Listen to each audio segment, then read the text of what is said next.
Hey friends, thank you so much for being here today. My name is Denise. I'm also known as Hey Wig Sister on Instagram and Facebook. Today we're going to review a brand new style by Tressallure. This is called Smooth Cut Bob. They're not very creative with those names, are they? But it's adorable. This is in the color 24/102/R12, which is a rooted warm blonde. This is a short asymmetrical bob with the potential for bangs, very low density, no permatease, and incredibly realistic with a full mono top and a lace front. If you want to know more, then stick around. Tressallure sent me Smooth Cut Bob so that I could review her, so I could see her, feel her, talk about her with everybody, because these wig reviews are critical in helping us to make a good decision. I know personally, I really struggle to purchase any wig that I cannot see a review on, so I'm grateful for Tressallure's partnership so that I would have an opportunity to show all of you, my wig sisters and my friends. Let's take a look at Smooth Cut Bob from all sides.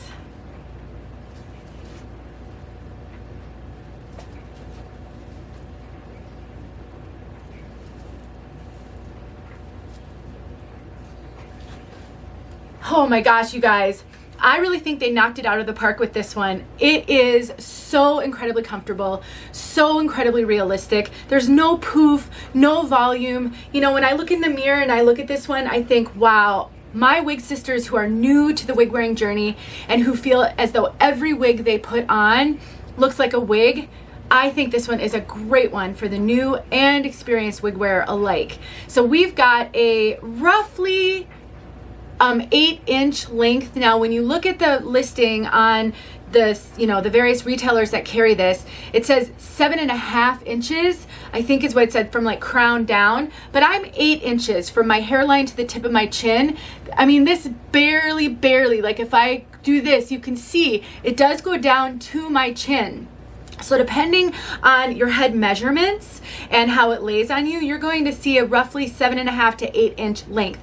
I put all my measurements in the description below so that you can compare them to yours. Measurements are really critical to help you understand how a wig might fit you and lay on you. A lot of times people talk about their circumference. I get messages and emails all the time saying my circumference is X. Will this particular wig fit me? Just because a circumference fits you, the over the top of your head matters as well. If your over the top of the head is small, that could actually make the circumference feel a little loose on you. Likewise, if it's large, again, that circumference might feel different. I have a 22-inch circumference. I'll talk about fit in a little bit, but I want you to understand, especially if you're new to wig wearing, when you see this on me, it could lay completely differently on you. If your head measurements are substantially different than mine, if your face measurements, from here to here, if you're, neck to shoulder, all of those things can make the difference between a wig that's chin length and a wig that's nearly shoulder length. I have a local friend who is, 9 inches shorter than me, maybe more, and pretty petite with not much of a neck, and a wig that's a bob on me goes down to her shoulders. This is important to understand when you're watching these videos so that you can make the best decision for you. That was a bit of a rabbit hole. Let's get on to this wig review. So like I said, about 7.5 to 8 inch length. We have a 2-inch nape. I want you to take a look at this part right here. A 2-inch nape will generally be okay for most women who are going to wear a wig, but I want you to be aware that any nape length under 2 inches, you should be aware of your hairline, because if you have a low hairline and a short nape, you can actually see some of your hair, or if you buzz your hair, maybe a little stubble if you're in between buzzing, either at the very back, or often where I find the issue is here on the sides if it's below 2 inches. So just be aware of your measurements so that when you see these pieces, if you're looking at short wigs, you can understand what length nape is going to be important for you and what length nape is going to be too short. Now this piece has a lace front and a full monofilament top. Tressallure makes really good lace fronts. Look at that. So realistic. They have come such a long way in their wig styling and their wig manufacturing, and their lace fronts are spectacular. Even on darker browns, I have found really beautiful lace fronts on them. We have a full monofilament, which means you can part this anywhere up here that you want to. It's a little bit densely knotted. You can't really see down to the monofilament very much. If it's important to you to be able to see it, I personally like to be able to see the monofilament, see a defined part. You can pluck the part, and I have videos showing you how to do that. Personally, I would rather they densely knot it because it's easy to pluck.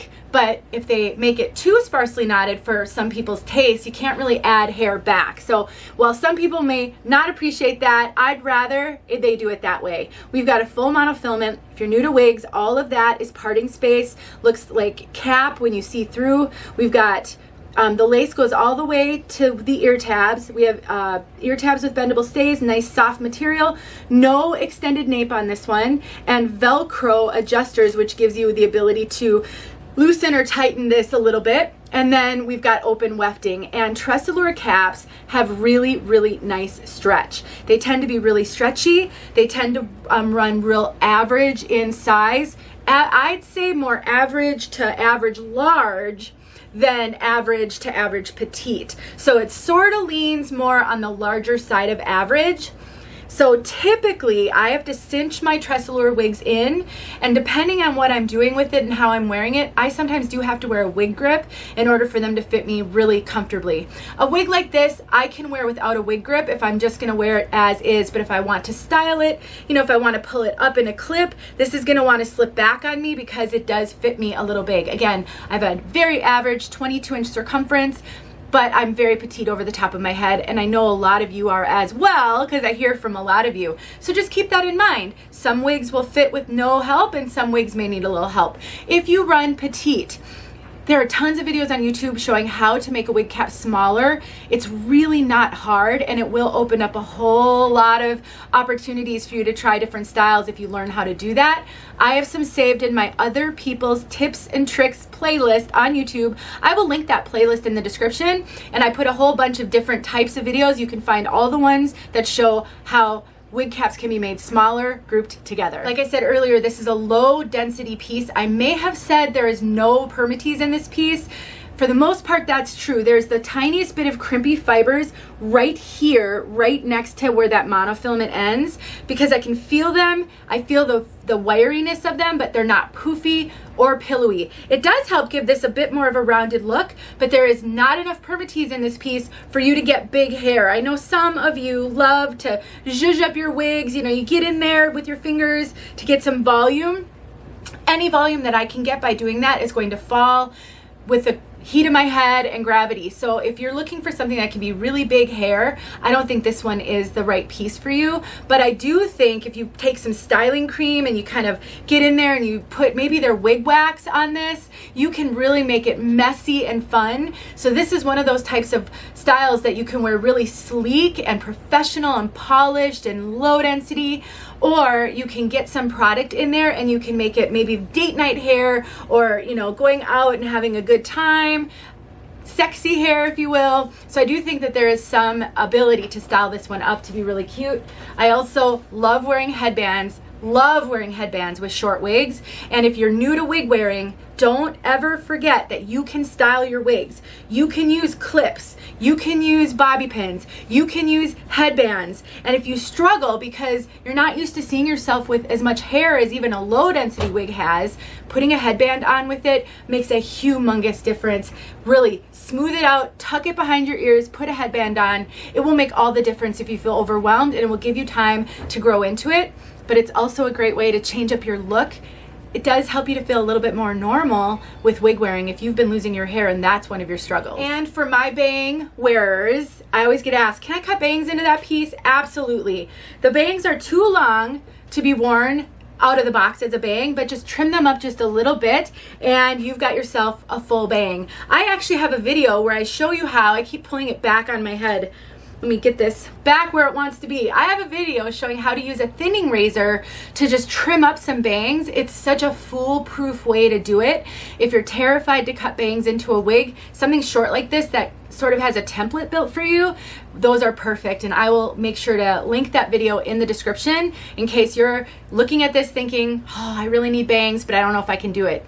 you can do it. Now these fibers are heat-friendly fibers. Tressallure has been coming out with a lot of new styles in their stylable, I think they're called stylable effortless fiber. Yes, stylable effortless fiber. And that's just basically heat-friendly. You can take heat to this, you can put curl in it, you can put a wave in it.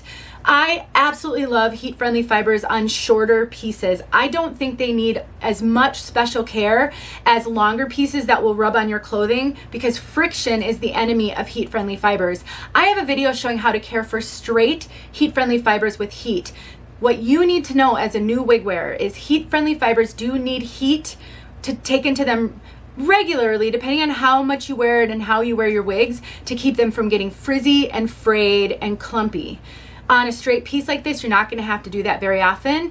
Heat-friendly fibers are often less shiny than regular synthetic. They tend to be really soft and realistic feeling. So I actually, if I'm going to get a short wig that's above my shoulders, I will choose heat-friendly fibers over regular synthetic and even human hair almost every time. I do love heat-friendly fibers in shorter pieces. So if you've never tried heat-friendly, if you've been afraid of them, because I was terrified of them for my first year of wig wearing until I understood them, I would say don't be terrified of heat-friendly that are short like this. They're really wonderful. And honestly, as they get older, being able to take a hot air brush or a straightener to it to really seal up those fibers again is a real benefit. All right, let's talk about color. I love it when wig companies, manufacturers include the codes for the colors that they use. It makes it a lot easier to really understand what colors are in the piece. So let's refresh it. 24/102/R12. When it says an R at the end of a Tressallure wig, that means it's rooted. So let's break down the codes. I do have a blog post at my website where I talk about color, and I do have a color index document that breaks down all the color codes for you. Keep in mind, synthetic color codes are different than human hair color codes. So the 24 is a light golden blonde. So we've got a base of a light golden blonde. And then the 102 is a pearl platinum. So you've got beautiful dynamic highlighting. You can see the platinum here next to that more golden blonde. And it's on a light golden brown root. It looks really natural. You can see it's not a long root, so it looks like you just have your hair colored at the salon. It doesn't look like regrowth. It looks like you have darker hair, maybe light brown or even a dark blonde, and you get your hair colored. It's a warm blonde. It's not an ashy blonde. You know, the platinum does help mitigate any yellowness that this might pull. So I wouldn't necessarily say this is an overly yellow blonde because that platinum really helps with it, but it's definitely a warm blonde.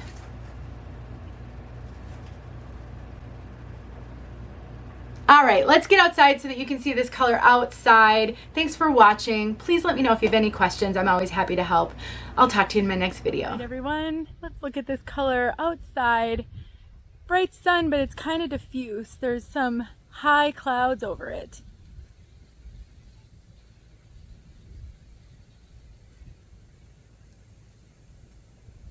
Good opportunity to see that that's not a super dark root.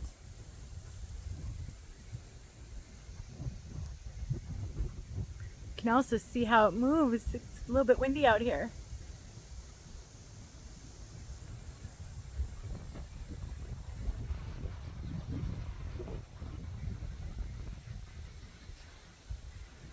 For my ashy blonde girls, this isn't your color.